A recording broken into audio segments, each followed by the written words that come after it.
जब से इजरायल ने हमास के हमलों का जवाब देने के लिए गाजा में ऑपरेशन शुरू किया है, तब से इजरायली पीएम बेंजामिन नेतन्याहू विवादों में घिरते चले जा रहे हैं। हमास को जड़ से उखाड़ फेंकने के लक्ष्य को अब तक नहीं मिली कोई खास सफलता से उनकी खींच तो सबके सामने है ही।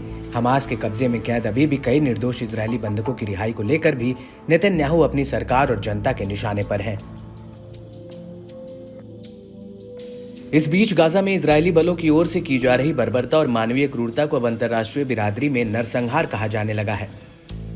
इजरायल और हमास की जंग का अखाड़ा बन चुका गाजा करीब करीब तबाह हो गया है। वहां अब लोगों की आबादी नहीं बल्कि टूटी फूटी इमारतें, जमींदोज घर और उनके मलबे ही दिखाई दे रहे हैं, जो ये बताने के लिए काफी है कि जिस मकसद से इजरायली सेना ने पलटवार शुरू किया था उसमें उसने कामयाबी की बजाय मनहूसियत फैला दी है।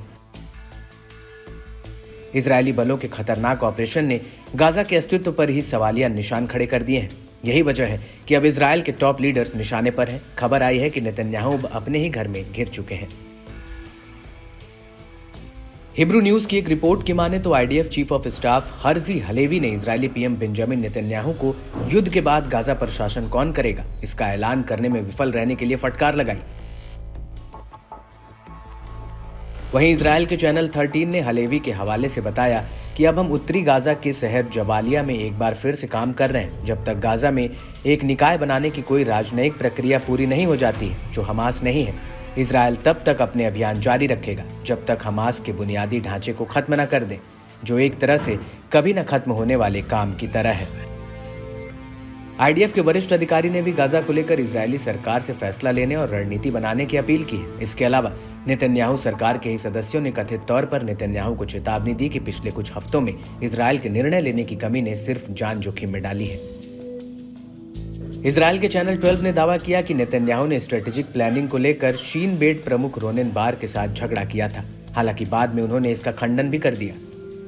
बता दें कि नेतन्याहू और उनकी सरकार को युद्ध के बाद गाजा के प्रबंधन के लिए एक योजना बनाने से इनकार करने पर लंबे समय से आलोचना का सामना करना पड़ा है। बताया जा रहा है कि नेतन्याहू प्रधानमंत्री पद गंवाने के डर के चलते कैबिनेट में ठोस चर्चा करने से इनकार कर रहे हैं। नेतन्याहू ने युद्ध के बाद की योजना में फिलिस्तीनी प्राधिकरण को शामिल करने के प्रयासों को खारिज कर दिया। इसके पीछे की वजह बताई कि हमास की तरफ फिलिस्तीन प्राधिकरण भी इजरायल के अस्तित्व को स्वीकार करने से इनकार करता है। गौरतलब है कि अमेरिकी राष्ट्रपति जो बाइडेन भी इस बात को दोहरा चुके हैं कि इजरायल को गाजा में शासन कौन करेगा पर काम करना चाहिए।